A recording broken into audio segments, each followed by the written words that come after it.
കൊച്ചിയിൽ നടിയെ ആക്രമിച്ച കേസിന്റെ വാദം പൂർത്തിയായി. അവസാന സാക്ഷിയായ അന്വേഷണ ഉദ്യോഗസ്ഥൻ ബൈജു പൗലോസിന്റെ വിസ്താരം എറണാകുളം പ്രിൻസിപ്പൽ സെഷൻസ് കോടതിയിൽ നടന്നു. നവംബറിൽ വിധി പറഞ്ഞേക്കും. 2017 നവംബറിൽ കുറ്റപത്രം സമർപ്പിച്ച കേസിൽ 2020 ജനുവരി 30-നാണ് വിചാരണ ആരംഭിച്ചത്. അന്നു മുതൽ 4.5 വർഷം നീണ്ട സാക്ഷി വിസ്താരമാണ് പൂർത്തിയായത്. ആകെ 261 സാക്ഷികളെ കേസിൽ വിസ്തരിച്ചു. 1600 രേഖകൾ കേസിൽ കൈമാറി. 100 ദിവസത്തോളം നീണ്ടുനിന്ന വിചാരണയിൽ അന്വേഷണ ഉദ്യോഗസ്ഥൻ ബൈജു പൗലോസിന്റെ വിസ്താരവും കഴിഞ്ഞതോടെയാണ് വാദം പൂർത്തിയായത്.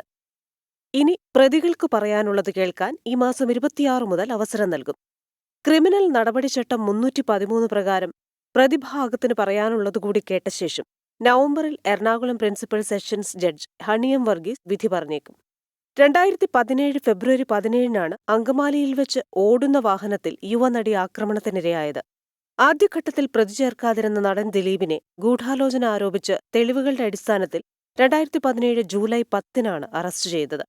86 ദിവസത്തിനു ശേഷമാണ് ദിലീപിന് ജാമ്യം ലഭിക്കുന്നത്. ഹേമ കമ്മിറ്റി റിപ്പോർട്ടിന്റെയും തുടർ വിവാദങ്ങളുടെയും പശ്ചാത്തലത്തിൽ നടിയെ ആക്രമിച്ച കേസിലെ കോടതി വിധി ഏറെ നിർണായകമാണ്. 24 കൊച്ചി.